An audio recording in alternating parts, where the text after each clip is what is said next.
I'm a little emotional. So that can make me go dark. I can get into self-pity. I can overeat. Right? You know what I mean? Like you learn. I think it is such a mature thing for any man or woman of God to stop and be able to look outside in. Without the emotional health, there's never enough success. Yeah. There's never enough money. There's never enough pleasure. There's never enough sex. There's never enough whatever without the emotional health. If the power of life is in our tongue, life and death and in our tongue, like what kind of, that's enough words to fill a book every day. Yep. It's like, what kind of book did you write today? The smallness you feel, I didn't put that on you. Hey, it's Rich, and you're listening to the Mature Me podcast, weekly content devoted to all things life, leadership, culture, and faith. Thank you for taking some time to tune in. Make sure you subscribe and follow us on all our social channels so you don't miss a thing. Let's listen to today's episode.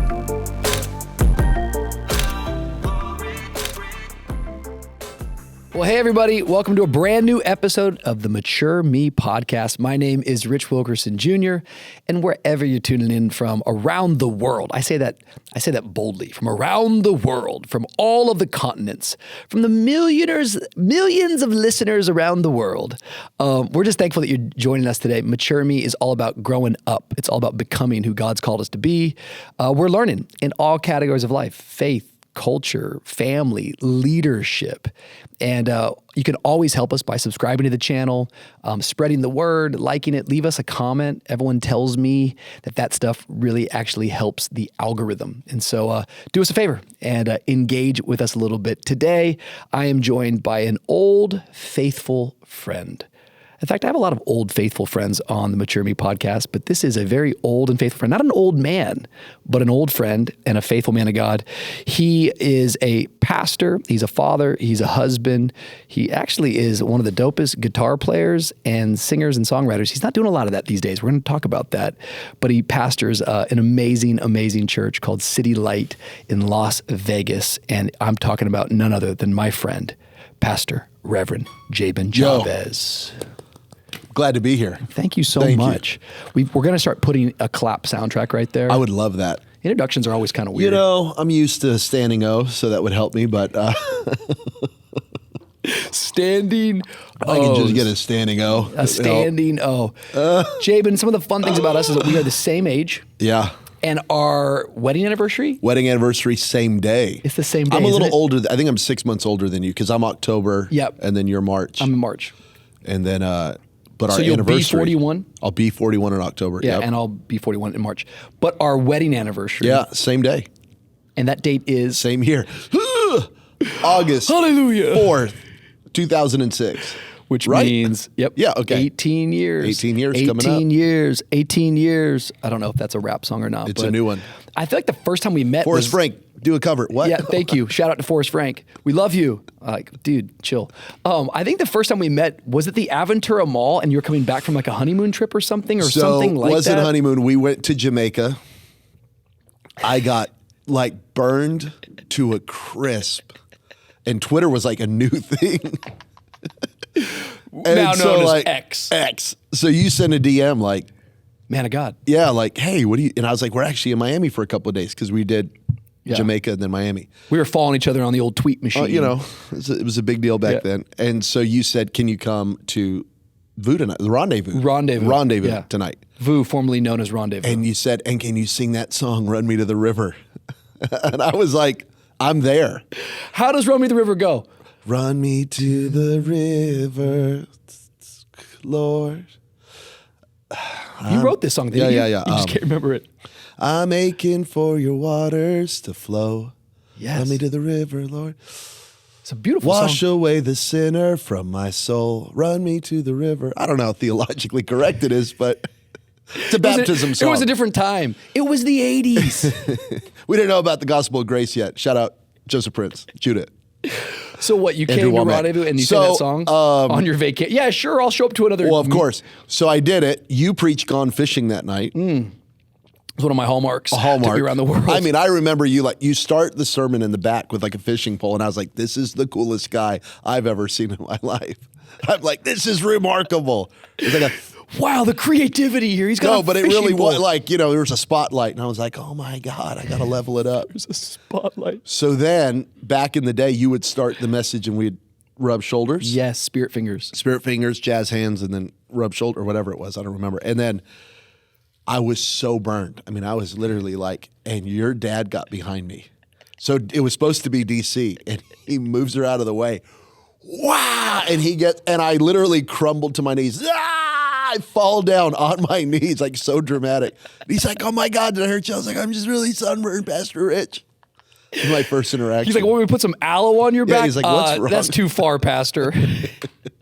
And so, but it was remarkable. Then we went to, I just have a memory at the I want to Aventura say, Mall. we went to like the Cheesecake Factory There you go. after. And We did love that. the Cheesecake Factory. Shout out. We're looking And then for there was an sponsorship. Italian spot that we went to Another the time. next day. Yes. With DC and Shannon. And it was called, I don't remember what that, at the Aventura was it Mall. Il Molino, or that only is in New York? That's from a Drake song. Il Molino's way too fancy Okay, for so the we Aventura Mall. were very wasn't young, there? broke. I was going to say, I wouldn't have been able to afford that. But we were, and now let the weak say I am strong. That would have been like, But the poor say I am rich. because of what the Lord has done for us. Give thanks. Ba-da-da-da-da. Give thanks. You got to do the tag. What a song, man. What a Jensen song. would always sing that. He And then would? he'd go walk over and grab the sax. Oh my gosh, not fair. And he'd start. My God. I want to see Bill Clinton and Jensen Franklin do a dueling sax moment. Rich, you take it too far. And then throw in Kenny G. I was going to say, no, Yeah. winner takes on Reggie Dabbs. Bro, we got to Have pull you ever up seen the clips. clip of Reggie Dabbs playing at Free Chapel and a guy runs up on stage and like starts dancing? No, but we're going to Oh, pull it up man. right now in post and make sure it comes We'll up add right it to now. post. I have it. So Do yeah. it right now.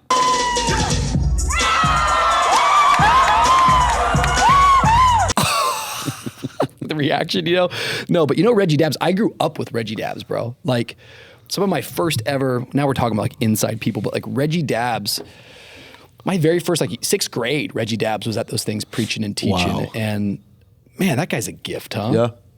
And it's unbelievable that this guy walks up with a soprano sax and starts playing, and the whole room like. If you had him tonight at VU conference, it would like go off, It and you're would like, go "Why? How does this work?" nuts. It just works. It would go nuts. He's a blessing. He's a there's gift. like something on. That was a very long intro to say we've had a very long friendship. That So yeah, was I don't know what year. 10 plus years. No, yeah, that would ago. I would say that would be 2010. Yep. Is think what you're I nailing would it. think. 2010.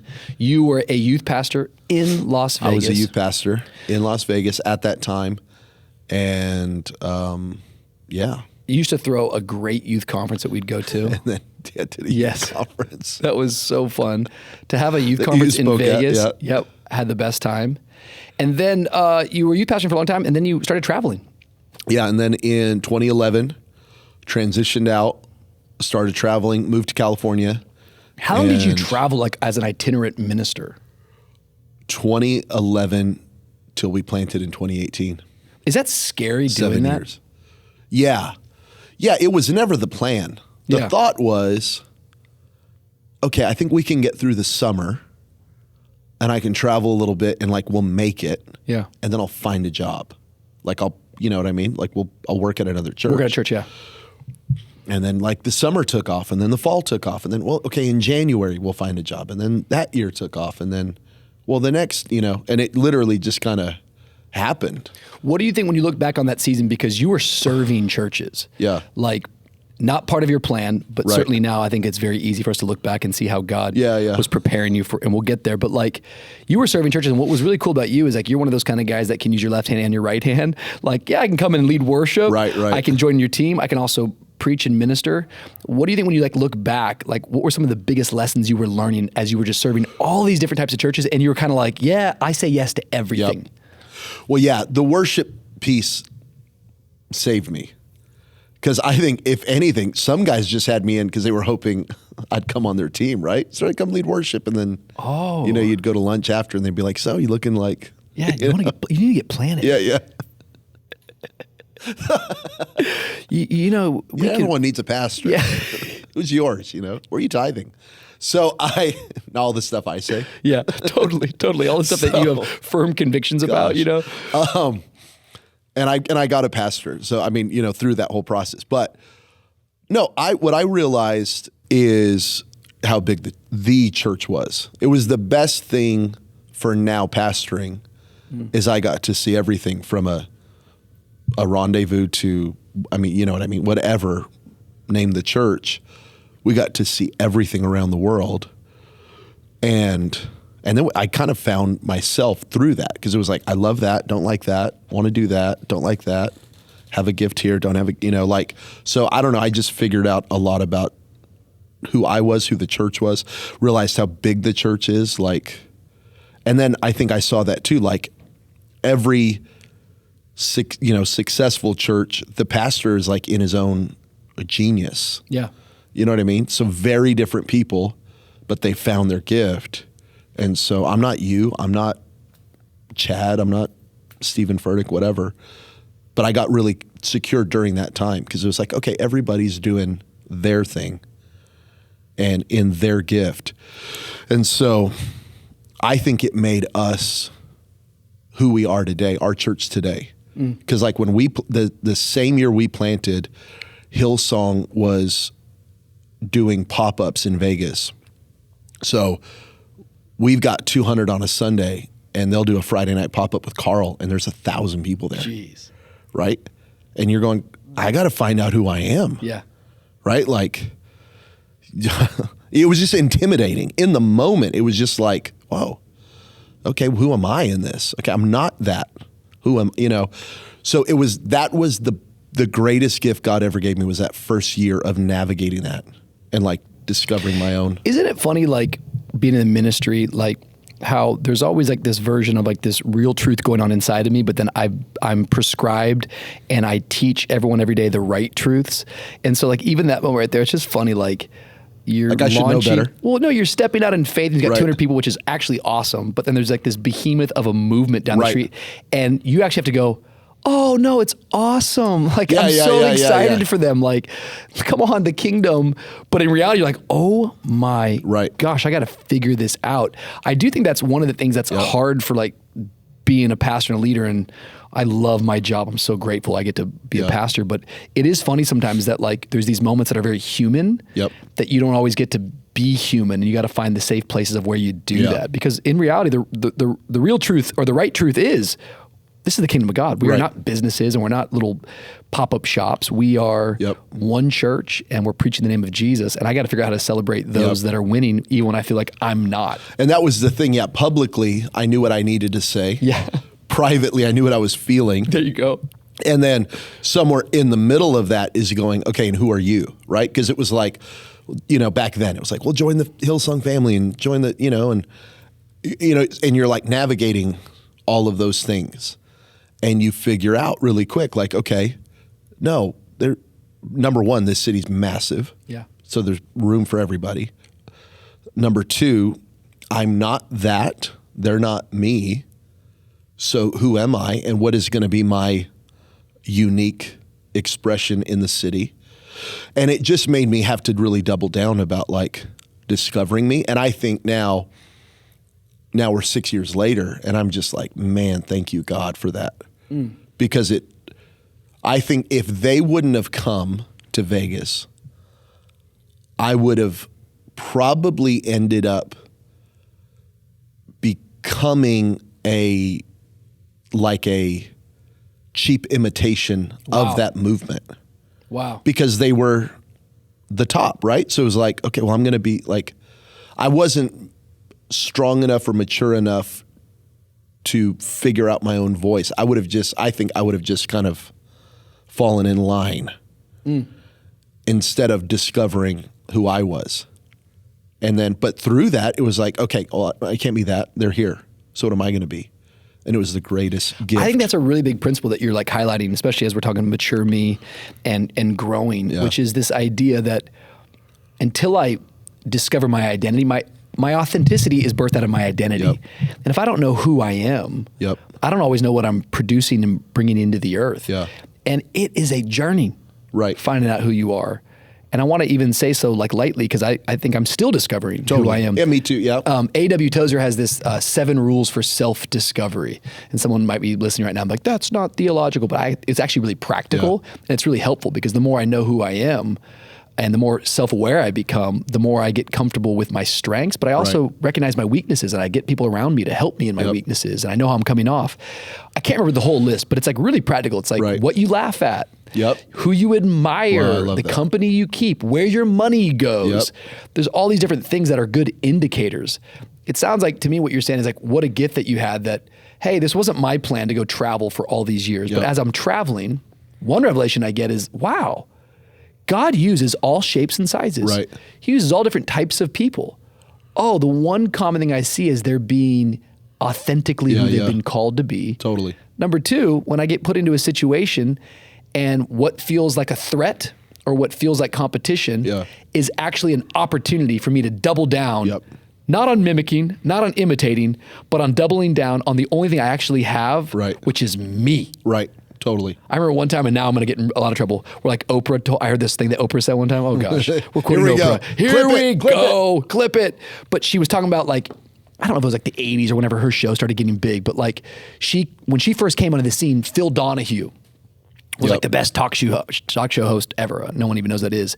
And she just says, I just remember when I started, like there was no way I was ever going to beat Phil Donahue's numbers. Wow. So it relieved me of the pressure to even try. And it just helped me focus on what I bring. Jeez. And before you know it, we are quadrupling. Give it like 8 or 9 years later, now there's all these copies of her. There's Ricky Lake and there's Montel Williams. I'm making all these names up, but they're all coming up. And she says, consciously, I had to make that decision again. Am I going to try to compete with all these people?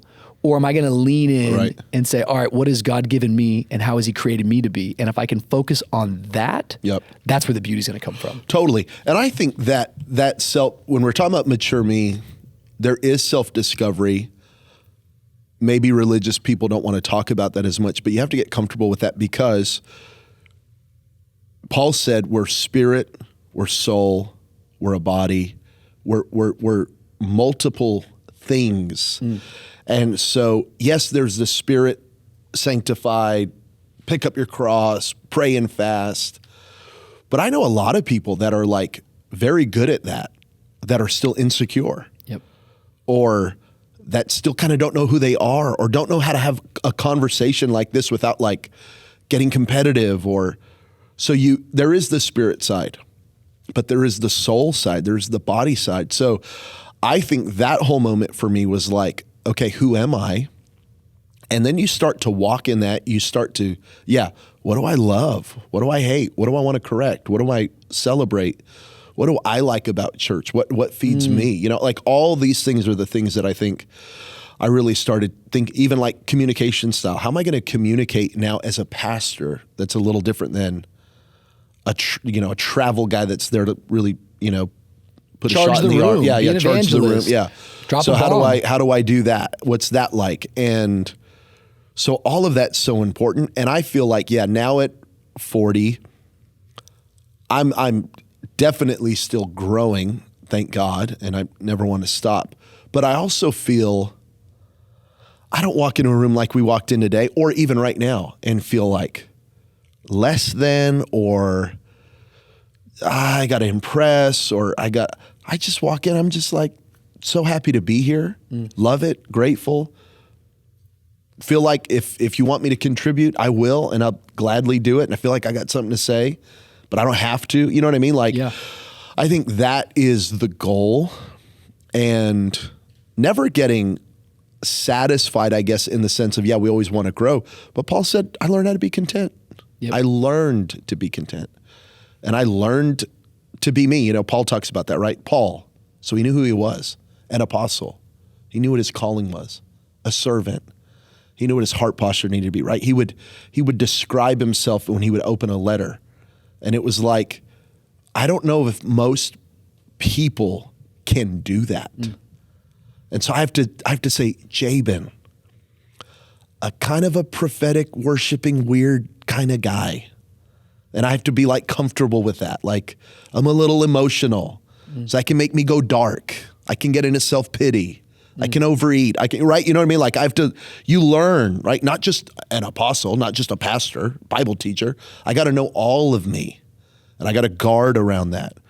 I got to know where my heart posture is, servant, those kind of things. So I think the more you know you, and that might take counseling, I think for me, I got to cheat in so many ways because I had really good friends. So I got to like watch you and see how big you were. And I don't know exactly where you learned that. We've never really talked about like how you learned to be that, but I got to watch that, and I got to watch other guys do that, and then go, okay, I can find my own comfort, because I come from a small town, small church, small money, small everything, and then you got to let all that go. Yeah. And Paul writes in the Message translation to the Corinthians, and he says, "The smallness you feel, I didn't put that on you. It comes from the inside." And he said, "You're not small." I love how Eugene Peterson says it. He says, "You're not small, but you're living in a small way." Yeah. I love that. So I had to let go of, I had to abandon smallness and all that I grew up with. And then, man, you kind of find your own groove, and you're grateful for whatever God does in your life. But well, it's really interesting. I think this idea of like comparison, which we're all like, I think we know a lot of the bars and the statements, and they're all actually all true. Yeah. Sometimes you hear something so much right. it just becomes like rote or like routine, and it loses its weight. But ultimately, like comparison, when I'm comparing like me to you, one of two things is the result. I'm either going to feel inferior, Yep. or I'm going to feel superior. Yep. And neither one of those results Right. is going to help me on the journey of becoming who I'm called to be. I'm looking for humility is what I want, which is a high view of you. Yep. You know what I'm saying? Yep. And a high view of me. Yep. And it's like, oh, now I'm confident. Like I preached on humility 2 weeks ago. Yeah. And I said, I don't need you to lose for me to win. Yeah, very good. And I just love that thought. I don't need you to be wrong for me to be right. And I think those are the kind of statements that really help shape my life. And yeah, like that, like, man, I don't need anyone to lose. I don't need anyone to lose for God to do what he's going to do in my life. Yep. And so it's that, like, you want my coat? Here's my shirt too. God will provide. Yep.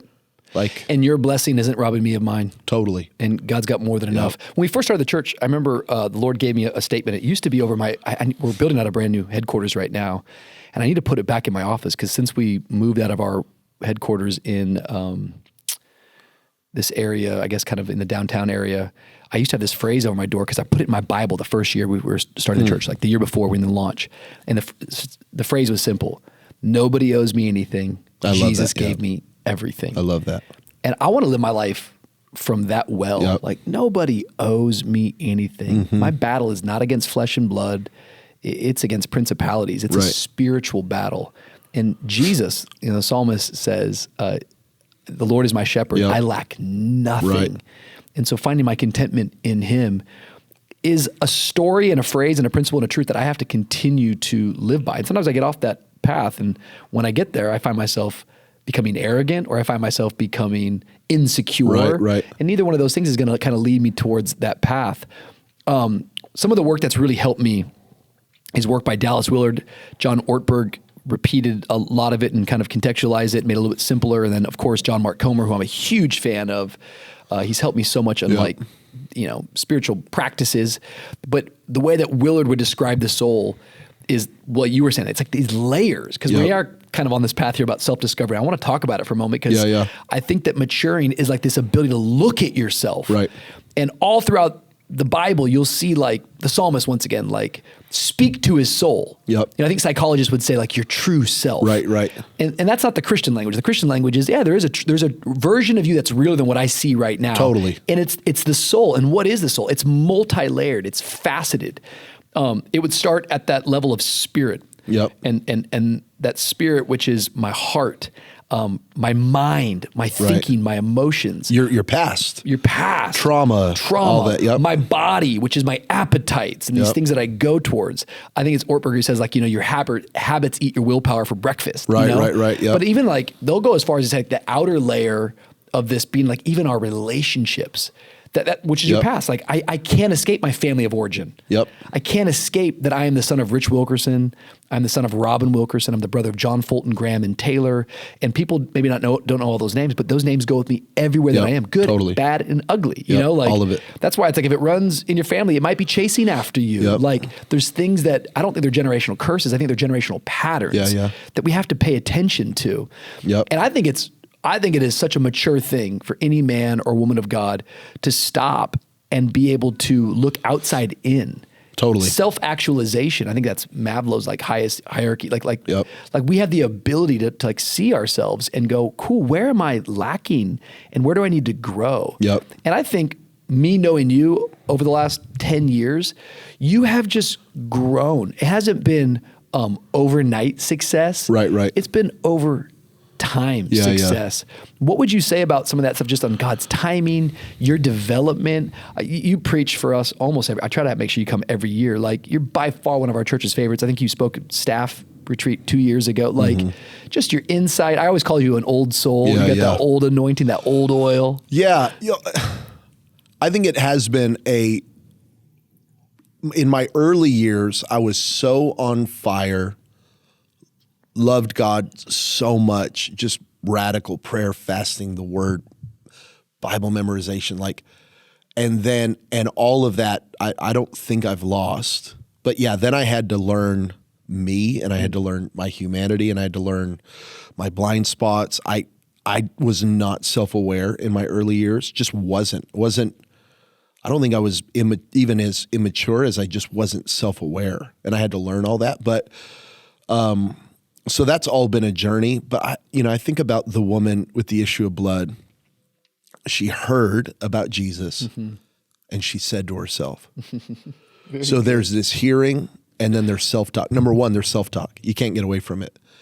But your self-talk is going to be absolutely affected by what you're hearing. So, and that in the Greek language there, it says she heard the things concerning Jesus. So in other words, she starts hearing the crowd. I'm healed. I'm saved.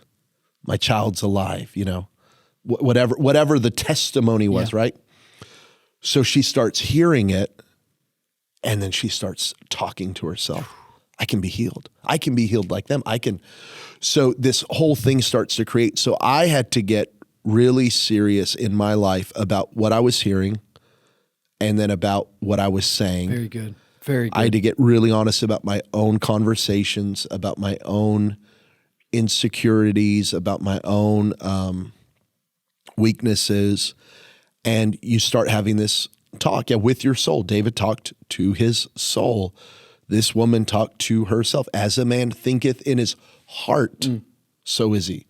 So it's like here, right? It's not like just thinking here. It's this deep, like my conversations. Even as people are listening right now, they're having conversations, right?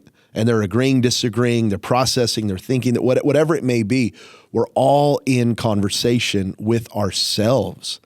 And so I think you have to get honest about that. You can't deny that or ignore that. You have to get so real about that. And I think that has been a huge part of my growth and I don't want to stop that, right?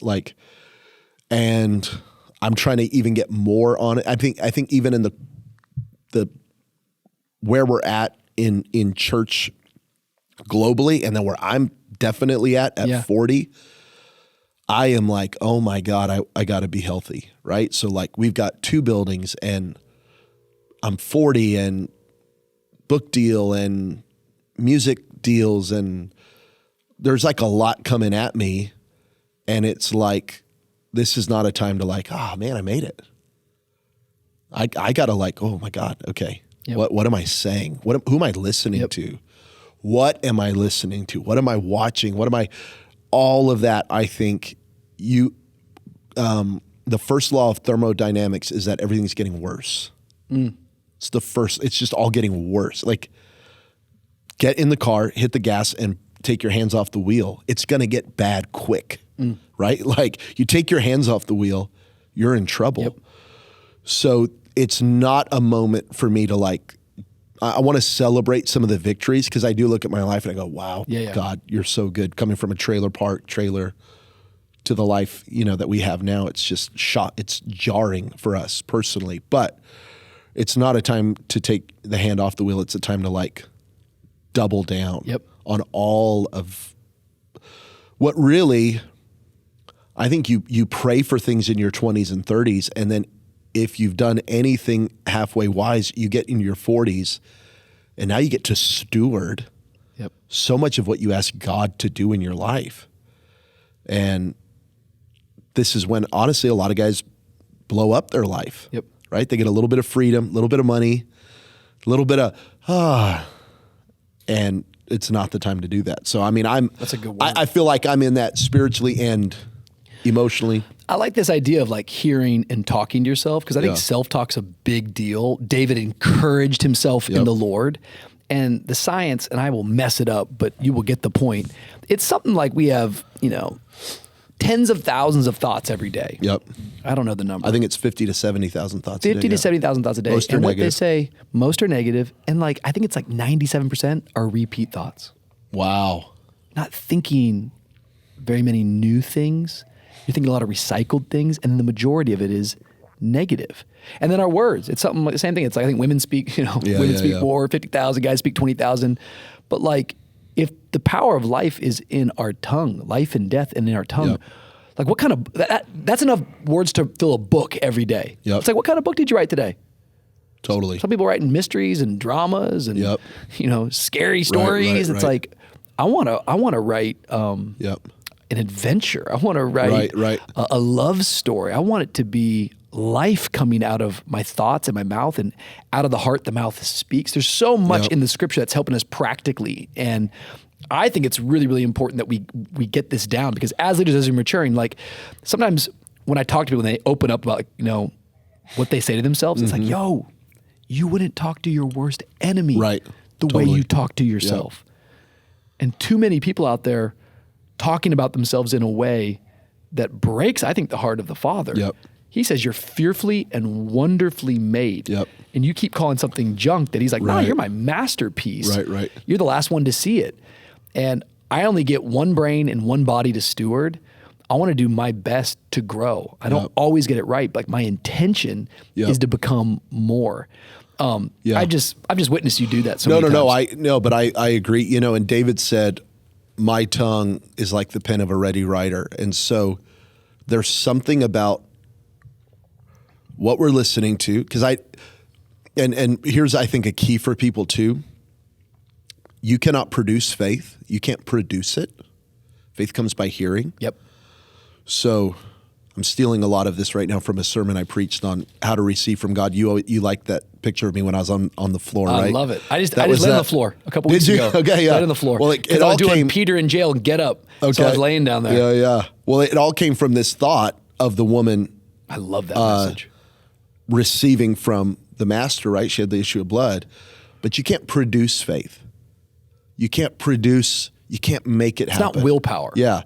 It's, she heard, and then she said, that's faith. That right there is faith. It's hearing and speaking. 2 Corinthians 4, with the same spirit of faith, we've also heard and spoken. So it's like this hearing thing, this speaking thing.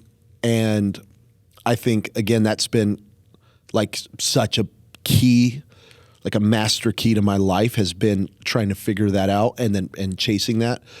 But yeah, you don't produce it in the flesh. You can't make it happen. But you can be very careful about what you're listening to and what you're saying. And then that faith thing starts working. It starts moving. It starts changing you. Not as fast as maybe you want, but it starts going in that direction. And so I think that's a key. And without the emotional health, this is what I don't think people don't believe it. When you don't have a lot and people talk like this, they roll their eyes. So there's a level of trust here. Without the emotional health, there's never enough success. Yeah. There's never enough money. There's never enough pleasure. There's never enough sex. There's never enough whatever without the emotional health. So I'm not saying that a growing whatever or money or doesn't make your life maybe more convenient and easier. But what I am saying is without this stuff, you get all that and it doesn't solve the issue. Yep. And so, and I think I've had to get really honest about that in the last even 2 years of like, oh my God, I got everything I prayed for. Yep. Dang it. Like, so I got to start praying new prayers. Yep. I got to start believing bigger. But then I also got to go like, oh, and I'm still me. Oops. Like I'm still Jabin. Like Yep. I still have my bents. I still got to work things out. I still got to love my wife. I still got to figure out our marriage. I still got to grow. Like, so not trying to produce that in the flesh, but getting that rhythm. I mean, that's why I'm here. I'm here this weekend. One, I'm here so that hopefully when you walk in the room and you see me, it's like, hey, I'm here. I love you. I'm here. But two, for me, I'm here to, we're filming during VU conference. I'm here to hear. I'm here to listen. I'm not here to speak. I'm here to listen. And I'm hoping for one little, I mean, even at lunch today when you were talking at the leaders' lunch, I was like, yeah, okay, all right. Like things are clicking. Things are, I'm better. I'm writing things down. So I think that's what that is. And then that hearing, I come into agreement with it and then I grow. That's such a big deal. And the fact that you have disciplined yourself, confident enough to put yourself in moments like that, we got to keep learning. And like, if I want to grow, I got to keep learning. I got to learn new things. Yep. And if my thoughts are all a bunch of old thoughts, yep, I got to get in some places that are giving me some new thoughts. And talking with you just about self-discovery, I've always been curious, like you are such a good guitar player. You're such a good singer. When did like the preaching itch hit your life?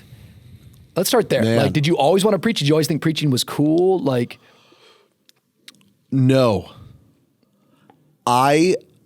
You know what happened for me preaching was I had zero exposure to the black church or even black culture, even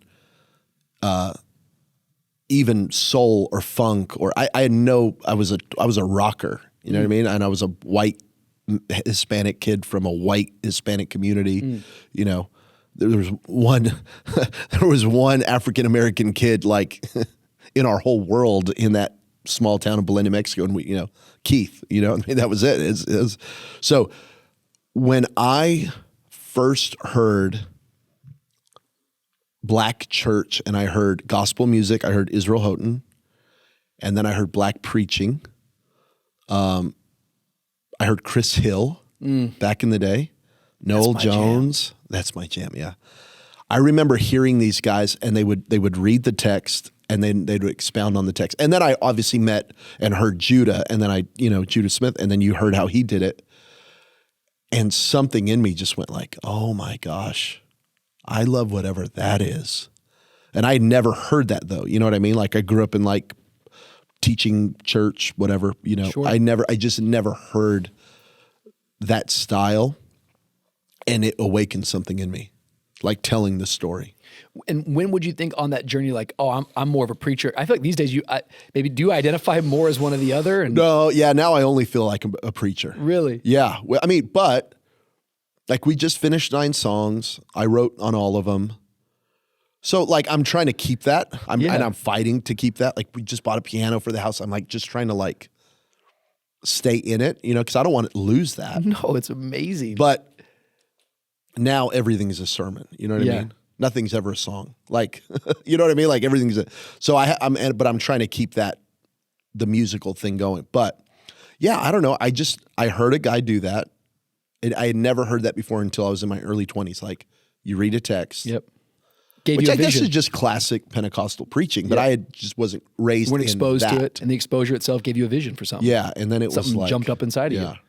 And now every time I read the Bible, everything's a sermon, right? Like everything's a Yeah, you can't you help can't. but outline something and see the callback, see the insight. But all the humor, because now people think of me as like a funny preacher, which is so funny to me because I'm like, I don't feel like a funny person, but for whatever reason, I can get in a room and I can feel I think things. Jay Baby's funny. No, but you know what I mean? I don't know.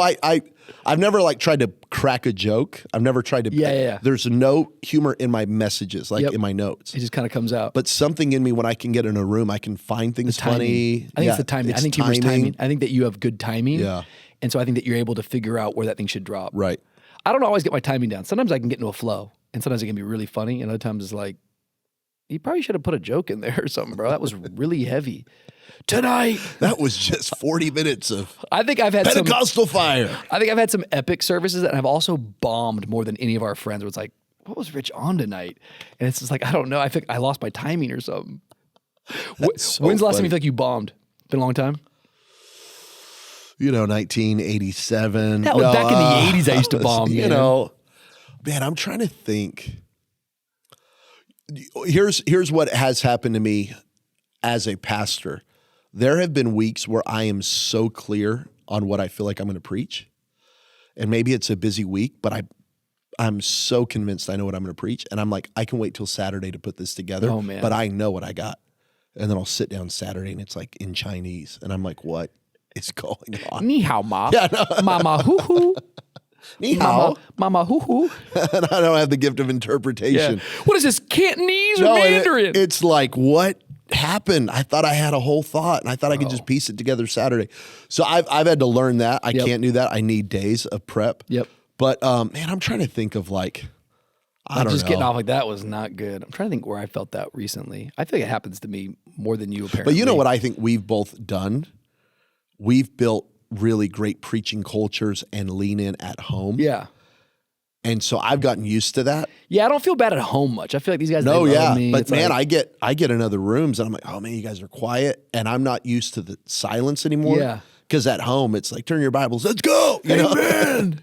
People online, I'm like, like, these you know- guys will clap for anything. No, Like, exactly. bruh, That's what it is. Oh, like- wow. You know, making fun of me. so good. So It's good. good. It's good. Never heard that one before. John 3:16. Whoa. Wow. But we have built that. And I've gotten like so used to it now that, man, if I go into a room that doesn't, What's wrong with y'all? no, it is. It's like, oh man, I'm like, Are you guys not alive in Christ? try to tell a joke, just doesn't go anywhere. I'm like, Oh, okay. All right. Wow. Tough crowd. sorry I came. Yeah. Sorry you invited me. Oh, a prophet's without honor in his home. It's like, Rich, does not transfer. Like we just start saying. Like I didn't just show up. I think it's funny when you preachers. invited me to come. I think it's funny when preachers like turn on the crowd, and like they Oh, try man, to shame that's the the crowd. best. You ever try like you're so insecure about yourself that you're like, this is on you. Like, oh, I'm preaching better than you're responding. I've said that way too many times. Must have been hot outside today. What were you up to last night? Hungover?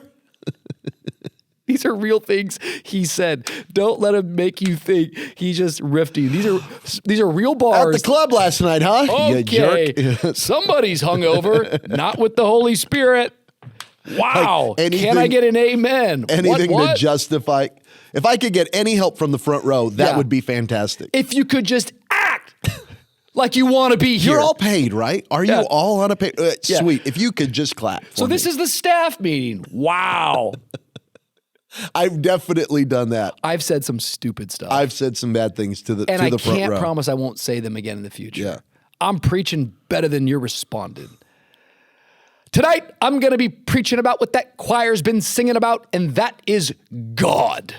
Let's open up to If 1 I could John. just get one amen, it would really be helpful. That would just be helpful. If you could just smile back. If you could just remind your face that you're enjoying this. God bless you. I clapped at a guy the other day. Like, I mean, it was a couple months ago, but I was going and I just felt like, I'm like, somebody stand, somebody do something. And and I just looked at one of our staff on the front row and I was like, let's go, let's engage. And I just clapped and kept it moving. And then I felt really bad. Yeah, do you feel shame afterwards? Oh, terrible. So I told Omar, shout out Omar El Takori. Shout out Omar El Let's make sure everything's cool, And that guy was like, I didn't even know he was talking to me. So he was so disengaged. He didn't even know. Like, no, bro, I was angry. Yeah, I was like, I wanted to rip your head off. Sweet. I think, oops, sorry. I think a cool part of your story that just is important as we're talking about growing and becoming is the call to plant a church in Las Vegas. Yeah. Not really on everyone's top list of where we should plant a church. Definitely a place where we need a church. But just talk about that journey a little bit, because what God's done there in the last, how many years now? 6 years is really, really amazing, and some really cool things coming up. Right. Just talk about maybe some of that story of when you got the call and taking that step of faith. Yeah. So we had worked in Vegas, and then we left.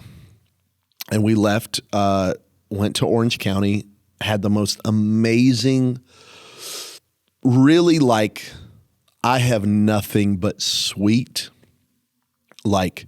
beautiful memories of Orange County. God radically did something in our life. I'm convinced, and I'm not over exaggerating, we are in ministry because of Jensen. And it was one of those odd moments in history where it was he had time and I was there and we just got to connect. You know what I mean? It was one of those moments of I don't know. He was in a sweet, soft time in his life, and kind of becoming a grandpa. And I don't know all the things. Yeah. I just know the things aligned that create lots of opportunity. He was in for Orange connection County a lot and time together. And I was there. Just proximity, and it was just one of those weird favor things. And it was very, very, very. It was a beautiful season. We love going back to OC. You know what I mean? Yeah. And it's just good memory. Our daughter was born there, and you know what I mean? It's just all good. So God really used him. But from the moment we were there, I always told him hey, I think I'm gonna plant a church. I think that's in my heart. And honestly, Phoenix was Phoenix to me was a city that was we love it. I love being there. I love the desert because I'm used to it from Vegas. And I always just thought, I think that's where we'll go. There was an I think. And he loves Scottsdale. So he's oh my gosh, yes, plant a church in Scottsdale. That'll be amazing. So that was we had talked about it for years. And then in May of 2016, we went back to Vegas to visit Shannon's sister who lives there and her husband, and we just going to hang out. And it was our feet touched the city, and I was home. Started crying. It was done. It was just one of those moments. Behold was playing. I don't know if you remember that song. Of course, Behold. You're kidding me.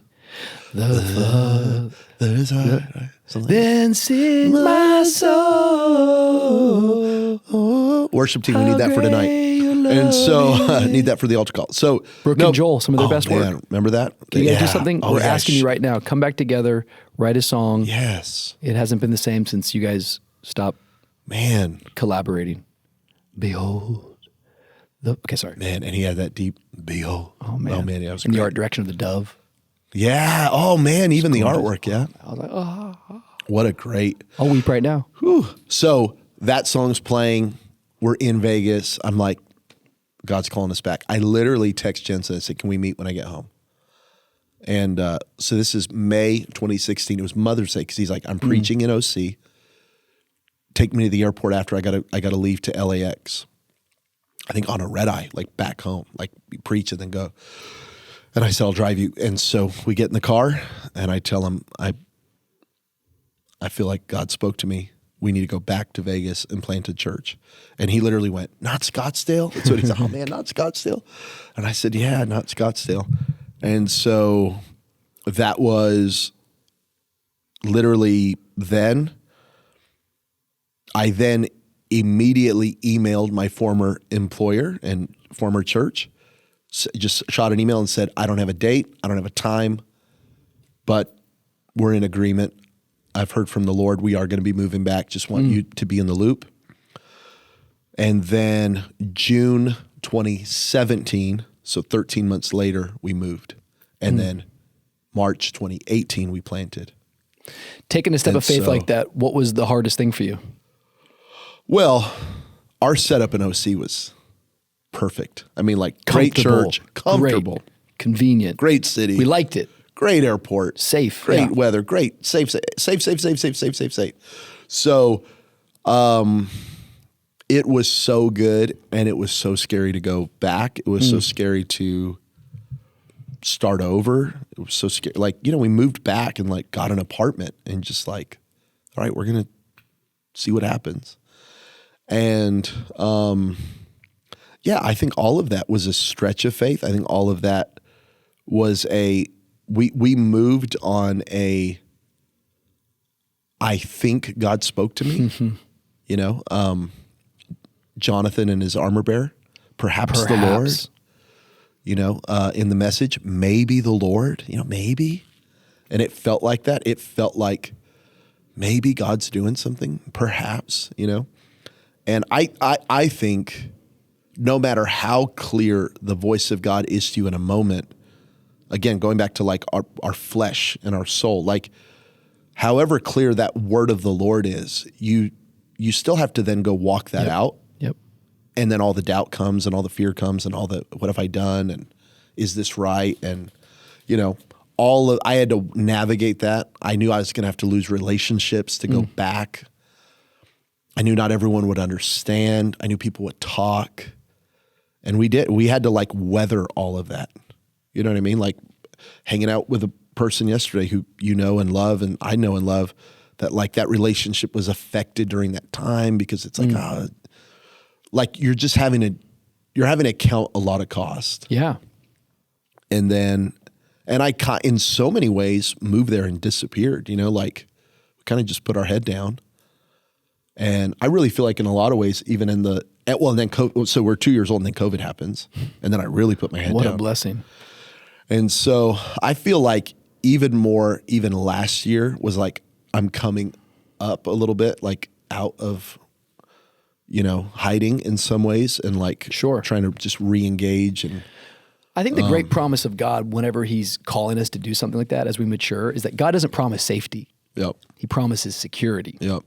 Big difference. It's like, look at the men of the Bible. I mean, they were led into all sorts of stuff. Lions' dens, cut in two through the fire. But he promises us a security of an eternal promise that we really find a lot of hope in. And I think for you, like any faith move for me requires us to release some of that safety, the comfort, like the stepping out into the unknown. And what I've learned, my statement is this way. It's like, I don't know exactly where it is that I'm going, but I know one thing, I'm not staying here. Right, totally. And please understand the statement. I'm not leaving my marriage or leaving my kids. I'm just saying we're moving forward. Yep. We're following God. My God is moving. Yep. And sometimes he moves me right to the same location. I'm staying right here in it. Yep. And I think the dynamics of all of that, like in ministry, people are people. We're all people. We're all fallen. I think one of the big things, and maybe one of the times I'll do this on the show, because it's called the triangle of leadership. You talked about it earlier. It's like, I don't need you to lose for me to win. And I think what happens sometimes, even in Christianity and in leadership, it's like, an offense here. I love you and I love them. They're offended with you. And now my relationship with you hurts them. I think that's the triangle of leadership. Totally. And you can't go there. You've got to have your own individual relationships. And by the way, that was such a huge moment for me when I moved back to like not explain myself or defend myself and to let myself be misunderstood for a season. I think now it's most of that is kind of over. But I'm just saying, like, I had to like count that cost of like, I don't need to defend my decision. I don't need to justify my decision. I don't need to make sure everybody understands me. Right. What a great lesson I got to learn early. Because guess what? As a senior leader, someone's always mad at you. Yep.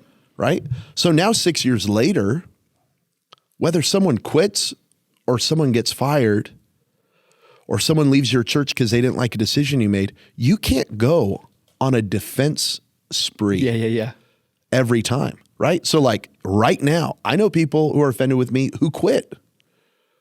right? And I'm like, you quit. I love you. Yeah. I didn't, you know what I mean? I thought other people, man, you got to let them go. And it's like, man, so painful. And then in all of that, you're seeking peace, obviously, and you're trying to seek reconciliation. And yet, but you also can't get up in the pulpit and defend yourself and make everything about you and make, so. Rule number 2, can't bleed on people. Oh my God, Quit blaming the crowd. Number 2, don't go up on the pulpit and bleed on people. And so I had to, that was such a great thing for me to learn early with, specifically with like ministry and preachers, like, well, I got Jensen's blessing and everything, you know what I mean? Like all that, like I got to just like, man, we got a word from the Lord. Yep. I got the blessing of my pastor, head down. Yep. So there's going to be some misunderstandings. I thank God for that, because now that really developed a pain tolerance that now I need. Yep. Because all that is just, you know, bigger. Well, the only way to build capacity is you have to challenge it. Yeah. And I hate to say it that way. It's like for you to grow, it's like you have to be confronted and you have to challenge yourself. And in order to renovate a house, you first have to destroy parts of the house. Totally. And it's always the case. When God's making the room bigger, the walls have got to come down. Yep. And we have to learn that principle. For you guys, it's been rapid growth the last 6 years. Yeah. You guys are in a massive building project. Right. Tell us just quickly about what's happening in the church right now, because it's awesome. Yeah. So we're portable still. We're in a high school, but we are. Us too, by the way. Shout out high school. Yeah, shout out portable. Let's go. I love it, and don't love it, but I love it. We are the tabernacle. Yeah, we are a tabernacle. Building a building from the ground up was never the plan. We always thought, let's go buy something. Yep. Let's go buy an old church. Let's go buy a old Walmart. Like obviously that would don't build from the ground up as your first project. Like that's not the thing to do. But the part of town we're in is newer. There aren't old empty buildings yet. You know what I mean? Like we would have had to go 30 minutes outside of where we've been to go find a building like that. So we realized, well, we're just going to have to buy land. And it was never the plan, but until it was, you know what I mean? Until it was like, okay, maybe God's doing something. So we bought acreage, building a building. We'll move in December 2024. Go. Thank God it's getting there. And then, we're also under contract on another building, another part of town, which was, again, not the plan. You hate money. Oh, my God. Oh, my gosh. But we also feel a passion for, surprisingly, this is part of the growth self-discovery. Never say never. Like, I would have never thought I was going to have a passion for Christian education. And I think now with a 7-year-old, I really care about that. Of course. Right? So we want to start a school. Come on. And so this other location will be a campus / it'll be our school campus. So we're doing that. So big steps of faith everywhere. And then, I don't know. I mean, we're going for it. And I think it's amazing. We are inspired by it. The best is yet to come. I know we say that a lot, but like it's just it's very, very evident. It's not hard to say that with your guys' story, and we're proud. I say that not from some elder in your life, but just like I'm proud to be your friend, proud to see how you've just continued to take steps of faith. I kind of always ask this question as we come to a close. What's an area right now, and it can always be changing. Like you're like going, God, mature me in this area.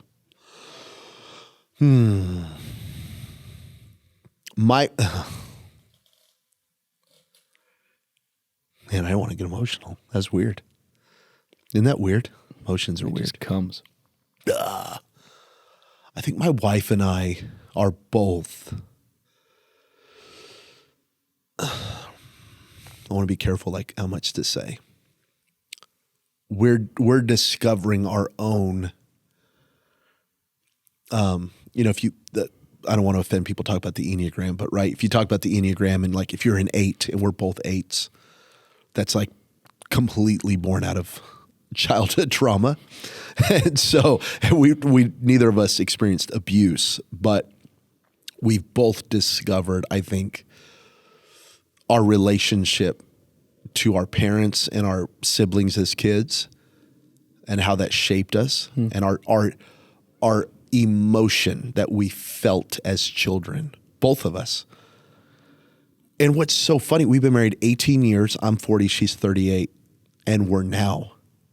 Like how wild you're still like figuring things out, right? Like, and everything about our life, I believe your genius and your brilliance and your strength is your weakness. Yeah, very good. Right? So we're tough, we're strong, we're leaders, we're independent, we're right. All these good things are all bad, right? Because we're defensive and we're small and I'll cut you off. If I get a sense you're going to cut me off, I'm going to kill you first, right? Like, so it's all bad. It's all bad. So we're having this realization of like how we feel, how our relationship to our parents, who we desperately love, but learning that and discovering that has been huge